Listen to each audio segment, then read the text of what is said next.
নমস্কার বন্ধুরা, মা ও মেয়ের রান্নাবান্নায় আপনাদের সবাইকে স্বাগত।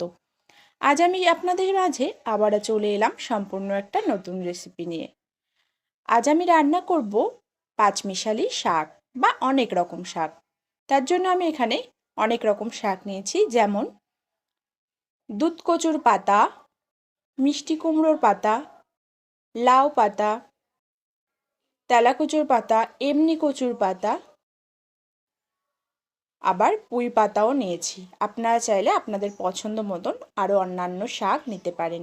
আর নিয়েছি এখানে সজনে পাতা। সজনে পাতাগুলোকে বেশ ভালো করে ছাড়িয়ে নিয়েছি, আলাদা রেখেছি, সজনে পাতা যেহেতু খুব ছোট ছোট। আর নিয়েছি গন্ধরাজ লেবুর পাতা।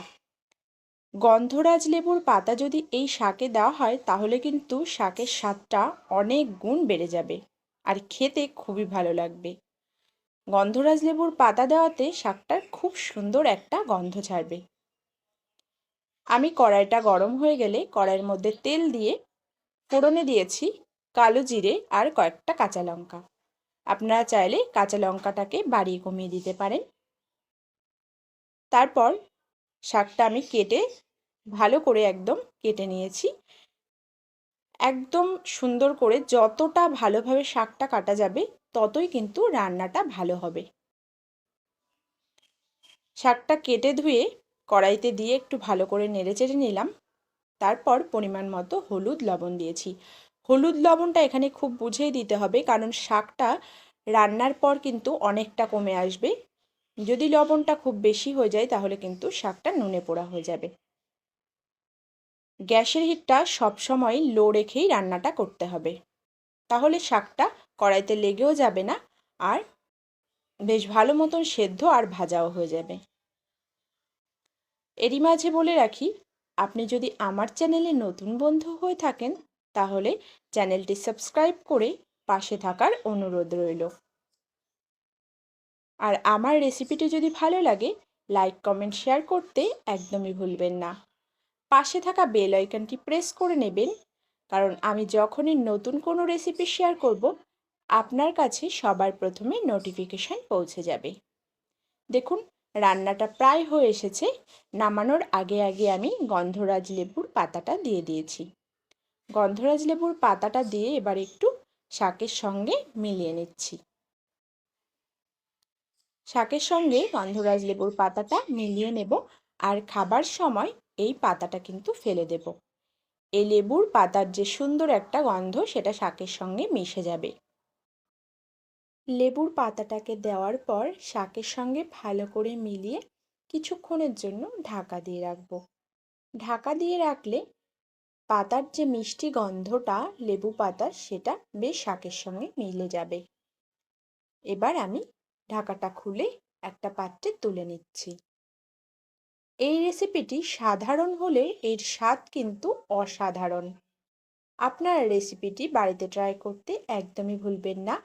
আজ এই পর্যন্ত, দেখা হচ্ছে অন্য কোনো রেসিপিতে। ততক্ষণের জন্য সবাই ভালো থাকবেন, সুস্থ থাকবেন।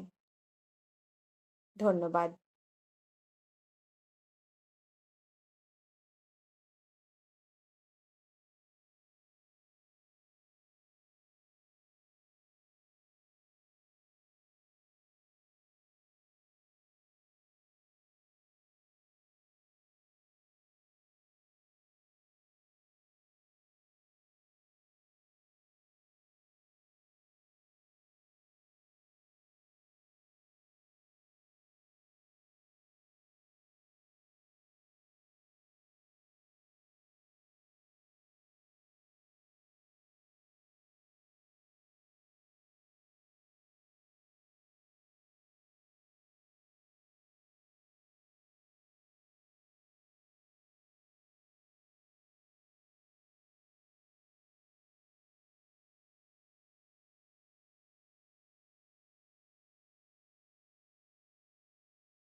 লেবু পাতাটা দেওয়ার পর কিছুক্ষণ আমি ঢাকা দিয়ে রাখবো, কারণ লেবুর পাতার সুন্দর গন্ধটা শাকের সঙ্গে আরও ভালো করে মিশে যাবে।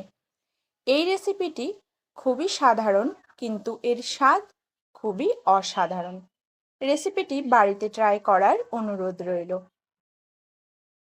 আমার রেসিপিটি ভালো লাগলে লাইক, কমেন্ট, শেয়ার করতে একদম ভুলবেন না। আজ এই পর্যন্ত, দেখা হচ্ছে অন্য কোনো রেসিপিতে। ততক্ষণের জন্য সবাই ভালো থাকবেন, সুস্থ থাকবেন। ধন্যবাদ।